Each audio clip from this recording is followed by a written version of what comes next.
So, without further ado, welcome. We're going to introduce Amanda. I'm just going to talk about the format of the call prior to us kicking it off. So, I'm just recording it. So, for those of you that want to turn your cameras off, feel free. Secondly, we'll leave the questions to the end. So we're going to talk to Amanda for a Q&A for about 30 minutes and leave your questions to the end. If you have any questions you'd like to ask, just pop them in the chat and we'll come back to that later. But welcome, Amanda. Thank you so very much for giving us your time and for being here with us today. I've got want you to open up and talk about who you are, but maybe I can kick it off with a question and you could tell me who you are and what's one thing nobody on this call would know about you. Okay, thanks, Vikki. And tēnā koutou katoa, ko Amanda Bradley toko ingoa. So thank you for coming along. Where am I from? I live in the beautiful Whangaroa, Raglan, but originally born in Wellington and did my stint overseas, as we all do, in our early 20s. And came back and moved to Auckland. And then I went backwards and forwards to the Waikato for a number of years, and then I finally resided in beautiful Raglan, which is really my, I look at as my tūranga waiwai. It is, I love getting my feet in the sand and in the water, and that's very much my grounding. I'm the mother of two children, two adult children. My son lives in Thailand. He's an industrial designer. And my daughter has just become a registered social worker. So following in her mum's footsteps in mental health, and she lives in Auckland. So very proud of the kids. I'm married, second marriage, and I'm also a parent to my dog Marshall, who's a little griffin and has quite the character. So that's a little bit about where I sit in my family life. I also come with lived experience, and that is what has brought me to the role where I am today, and very much my why in absolutely everything that I do. So I look through that lived experience lens, and I have my purpose, and I'll talk about that later, the importance of setting a purpose, and my purpose is to make a difference to all of those experiencing mental health and or addiction, for both themselves personally and also for whānau, because they travel that journey along with their loved one as well. So that's what keeps me motivated and moving ahead, and when times are tough, that's still my vision. That's where I'm going. That's probably a little bit about me. Yeah. If you want to know something really weird about me, which a lot of people don't know, is I used to be a marching girl and I loved it. And that set me up for great discipline in life. If nothing else, we've learned that today. I love that. Exactly. That's fantastic. Thank you. Thanks, Amanda. And also thank you for volunteering your time today so we can get to know a little bit more about you. So maybe you can share something about how you got to your position where you are today. We can learn from that. Yeah. Well, look, it's a life journey. I won't go too much into my lived experience today, but you're all welcome to contact me afterwards if you want to go, into a little bit more. But look, my first episode of unwellness was when I was 16. I had 3 months off school then, and that's kind of followed me, in and out during times through my life. I started off very early in my 20s, volunteering, providing support groups with women with depression and anxiety. And then, no surprise, when I had my babies, I experienced postnatal depression quite seriously, and was hospitalised during the time of my second child. Actually, it went quite undetected with my son when he was born. And it was through that I thought, and I was running support groups through Plunket then, and it was through that I thought, gosh, I need to know so much more about this. And I was starting to through those times, I was also finding my purpose. So I went back to uni and I studied, not even knowing that peer support work was a thing then, I studied the Level 4 mental health certificate and became a support worker in maternal mental health and whānau work. However, really soon after starting, I found myself in leadership positions and I felt I needed to have a clinical registration because that's how you got into leadership in health. So I went on to study, unbeknownst to me, it wasn't registered at the time. I went on to study psychotherapy, and that has given me a lot of tools for continuing in my work. However, I wasn't registered and I didn't practice one-on-one because I came straight out of that and into a leadership role with a small NGO in maternal health and family health, and moved on through my journey, getting as much experience as I could across different service levels. And I ended up moving back to Auckland after I was in Waikato then, and I had a separation with my husband, moved back to Auckland and started with a bigger NGO. So it was Emerge Aotearoa then as one of their service managers. At the same time, just before I started, and it's no surprise after moving, being a single mum, I had a really serious, whether you want to call it burnout, a breakdown. It was part of my kind of not recognizing my own well-being. I had, another period of being really, really unwell. And the tools that I put in place for myself at that stage around, keep going, fake it till you make it, get there, just turn up for work. You've got rent to pay, children to school, and you've got to survive. So I did that and I pushed on through. And I still wanted more, so I was still using my own experience, my lived experience, and also my leadership experience. There was more. So I went from Emerge and across to LifeWise, where I became the community services manager and helped set up the initial Housing First projects, implementations in Auckland. So that was alongside City Mission and LifeWise. And I, at that stage, had met my now husband. And it got to the stage where I thought, oh, I'm going to move back to the Waikato again, back to Raglan. And got married again, moved down to Raglan. And then I thought, oh, I still need to know more. Because at that stage, I'd moved to Pinnacle Health, which was a PHO, and very much the men's group there, all very capable men. And I thought, I need to be able to hold my own in a strategic meeting and a financial meeting. And so I went to Waikato University and did my MBA, which set me on my path to where I am now. And that's when I got the role with Pathways as their general manager. And more recently have come across to Te Pou as their national manager of lived experience. And actually it was at Pathways where they encouraged me to use my lived experience, to be proud of my lived experience. And, it only took 52 years to be able to talk about it freely. And here I am. So that's a big nutshell. There's so much more that went on in that time. But that was the professional career. And through that were 3 significant episodes of real unwellness, bed-bound, homebound, in between those times. Yeah, thank you, Amanda. So what I took from that is a fair bit of resilience there. Knock down, get back up, knock down, get back up.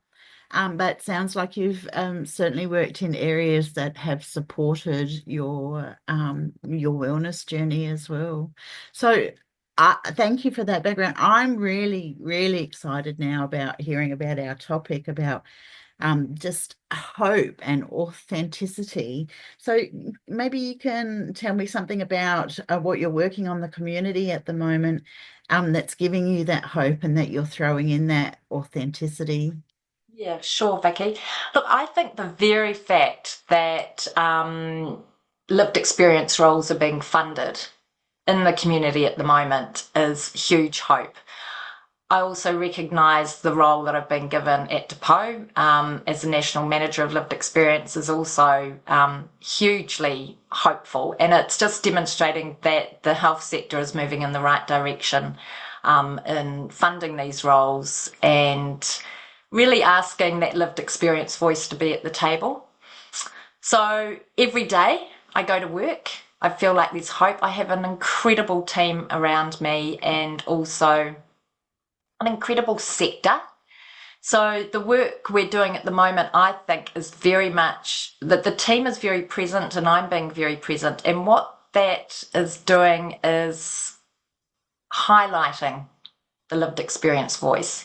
And I also like to think that we're role modeling that actually, yes, you can have a lived experience, you can have periods of extreme unwellness and disruption to your life and still carry that. You know, some of those of us in the lived experience are still living the experience, but we turn up and we do the best job we can do, and we're out there trying to change the sector to be more accepting and to value that lived experience voice, Yeah.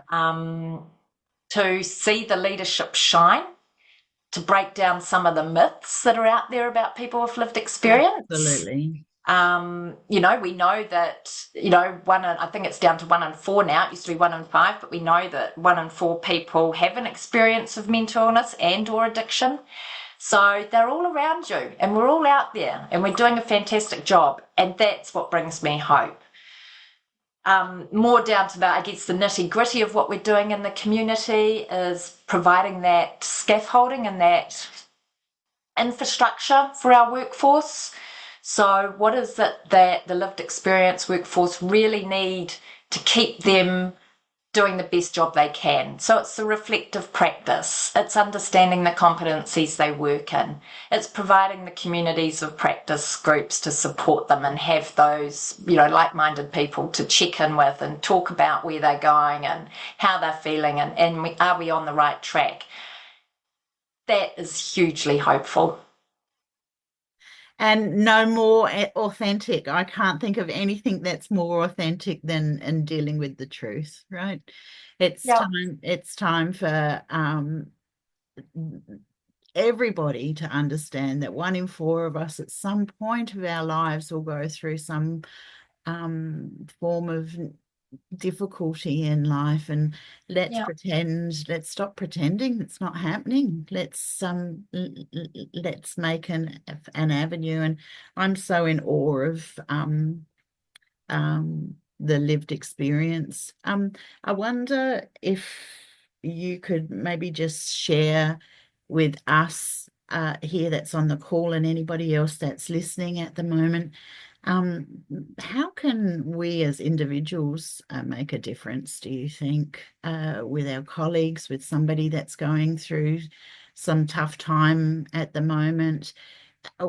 Anybody that's never dealt with anybody with mental illness, what could we do to help a colleague right now, or a loved one or a friend that might be going through a difficult time, has come out the end of it, is now looking for work?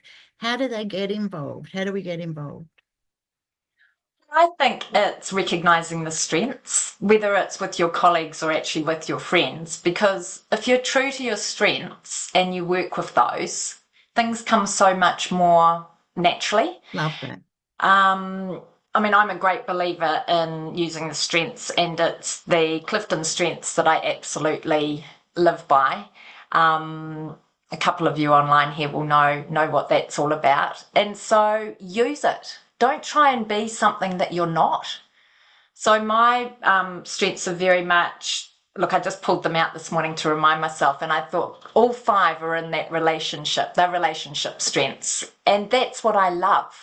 I know I'm not good with detail, and strategy is actually one of my lowest strengths, but what I do is I have those relationships with my teammates and my colleagues and also friends outside of work. Whereas if I need to be part of something, it's recognizing those strengths in others and bringing that to the fore and working together and having, no one's better or worse than the other. We all work together And it's the same with friendships. I've got friends that are great cooks. I'm a hopeless cook. So it's like bring a plate to any social function we have. And it's just always honouring that and getting to know that. And to do that, you've also got to be vulnerable. And Yeah. when you get to a stage, and I don't know if it comes with a bit of age and wisdom, Hmm. I'm completely happy to be vulnerable now. It's about sharing that vulnerability with your team to see what shines through for them. So, what are the areas that are not so great, but what are you really good at? Yep. And how can we make that work? Um, the other thing, the other tool that I would use in regards to that, and it's also with, your friends and colleagues that are struggling, is don't forget the power of our human instincts. We're all wired the same way, really. We're just more of something or less than something than the other. So, when you're having a tough conversation with someone, you've got to realize that that emotion comes first and foremost. When there's a really emotive topic, whether it's something that's happening for your friend or whether you're going through a performance management issue with one of your teammates or a colleague, they're going to be emotional. So support that, let them talk that through, let that work its way out, and then come back for a chat about reasoning. Yeah. So what now? You've worked through that. And I find that particularly in lived experience, you've got to be really mindful that there's a lot of trauma that's still there. There's a lot of triggers. I still get triggered now, but I'm really aware of it. And I think, okay, let me have my emotion. Now I'm going to come back and think about that properly. Mm. So we need to be mindful of that. And what comes out emotionally is not always going to be the final answer. There's processing. And, whether it takes a week. So, for example, with my team who are all lived experience, if there's something that, they don't like or something's taken away, I'm thinking now human instincts again with that loss aversion. So something's taken away, there's all that emotion, there's that feeling of loss, and it's, everything's a molehill made into a mountain. It's huge, right? Let it settle, support them, let them talk it through. Where's it come from? Has it been as a child that they didn't have that self-worth? Have they had something taken away from them that was really important at an earlier time in their lives? Talk that through and then say, okay, what now? Where are we going? What do you need? What do you need is the best question. Don't try and fix it. What do you need? Yay. Yay. So that's how I deal with someone that, with an issue and a situation where someone's really struggling. Yeah. Just really listen to them. Listen. Yeah, it's absolute. I say it's common sense, but I think, particularly when staff are thrown into a leadership position and they're not natural leaders, you see people that have been in roles for a really long time and it's like, oh, the next step is a leader, but it might not come naturally to them. And I think if you go back to your natural core self of what's right, follow your heart. I'm absolute a leader of the heart. Stay true to yourself and be honest. You can't go wrong. The Yay. moment you try to be something that your manager wants you to be or your family wants you to be or try to be someone you think you need to be, it's too hard. Mm. It's way too hard. It's all about transparency, isn't it? Yeah. Yep. Transparency, authentic. So, lastly, one thing we haven't touched on is hope.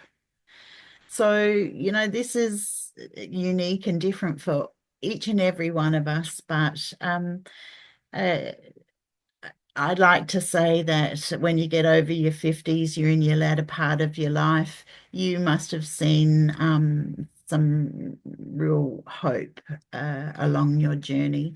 How would you implement that hope into others? Yeah. I think, Vikki, I'll be really honest here, I think I learned what hope was about for myself. And that was certainly through my own lived experience. And, when you're at rock bottom, and, I think back to a time where single mum, recently separated, part-time study, part-time work. And I said to the kids, we've just got toast tonight. That's all we've got. We can only have toast. But what kept me going is I had started a gratitude diary at that stage, and every night I wrote in my gratitude diary what I was going to be thankful for in the next 5 years ahead.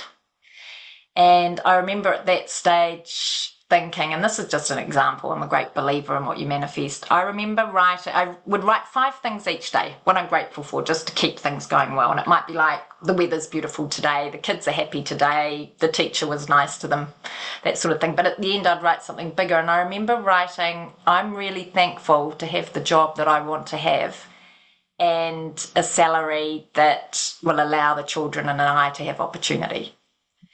And it happened. Wow. Give it to the universe. It just totally happened.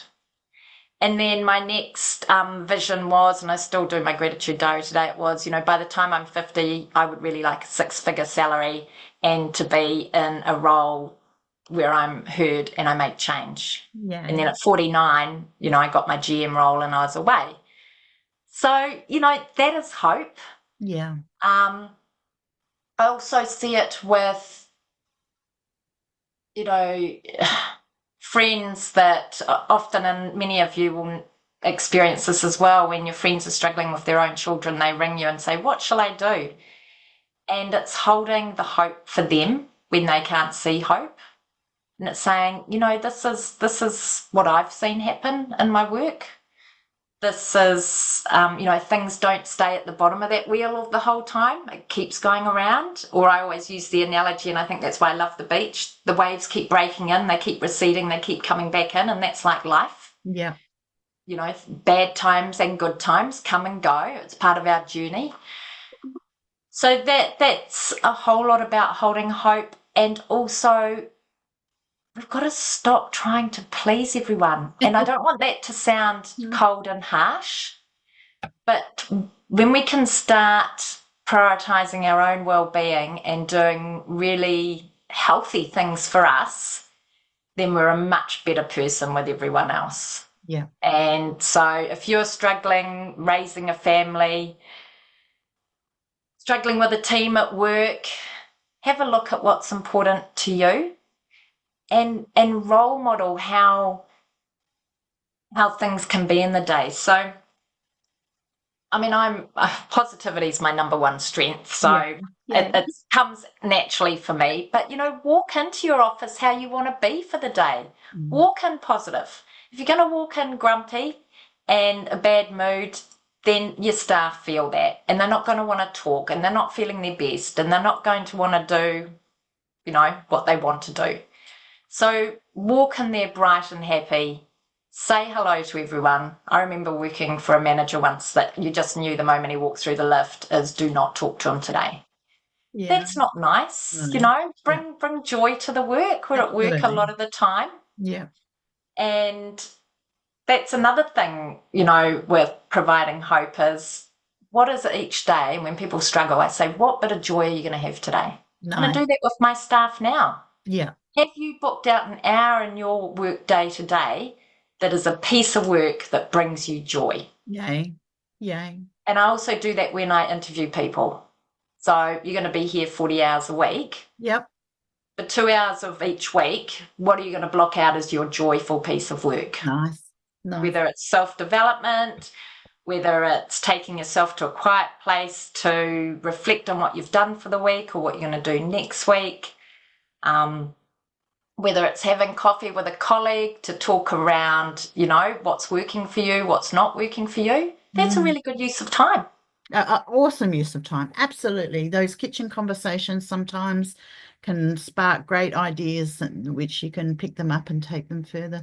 Look, yeah. Hope. I can see hope oozing out of you, Amanda. Thank you, and I have thoroughly enjoyed listening to you share that hope, especially around Christmas time. It's a really beautiful time to think of others and pick them up. And with that in mind, I'm conscious that We've had half an hour of conversation, and I'd like to leave some room for people to ask Amanda some questions. I'm going to stop recording on that note, but I hope those of you that are listening via recording have picked up some amazing tips from Amanda. I could keep talking all day long and listening about what we can do for others, and hope and leadership and kindness, and more importantly, this amazing opportunity for peer support roles. If those that are listening don't, if this is the first time you've heard about it, please either get in touch with myself or Amanda. She can point you in touch with the right people to speak to. But I'm going to stop recording now, and anybody that Before you do that, Vikki, I'm going to yes, jump in because I just want to mention a couple of tools that I use that hold me really firm in my work and I yes, think are please. really great for everyone to use no matter what role you're in. Um, so your coaching, the Coaching Habit book, I mean, working well with your teams is all about connection. So Michael Bungay, the Coaching Habit. Oops, hang on, let me get that into my camera. Oh, let me turn my camera off. Oh yeah, Oh, yeah, I can I see. can't do it. Oh, you can Yeah, see it now? yeah, I could see it, but I'm Ah, writing there it you down go. There anyhow, you go. The Coaching Habit. Absolute gold. putting it in the chats Yeah. now. Um, so that's all about how to have really good connecting conversations with your teammates. And the the coaching I have, I do every 2 weeks to stay connected, and it's whatever the person wants to bring to the table. It's not operational. It's not about what you haven't done. It's about what's happening for you. What's happening in the workplace? What do you need? And then that unravels a whole lot of things. And what the coaching habit tells you about is to ask those open questions. What else? Tell me more. What do you need? So that's one book I love. Following on from that is the Think One Team. So that's Oh, all about high performing teams. Paul Lloyd, you can go onto his websites, and that's all about your coaching tools, the reason why you meet fortnightly, the reason why you have 90-day plans. And love it's that. and in those 90-day plans is also about planning for joy. We've got to have fun. We've got to love working and love life. We do. The Clifton strengths I've already mentioned, and human instincts I've mentioned. Grab a book of hardwired human instincts because it makes sense when you're having a conversation with someone. Even gossip is a human instinct. So let's make the gossip positive and Mm. kind and not have negative gossip. And then my final book that most of you will know is Brene Oh Brown, yeah, Dare to Lead. yeah. That's all about the vulnerability and be vulnerable with your team. It's a really good leadership tool and it's strengthening and connecting. So sorry, that was my spiel. No, Thank that's you. fantastic. And I apologize for cutting you off, Amanda.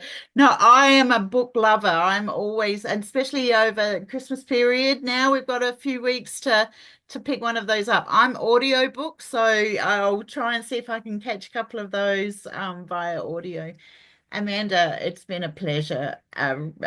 Amazing insight, and thank you for sharing. Those that have questions, please stay on the line. I'm just going to stop the recording now. Merry Christmas, everybody.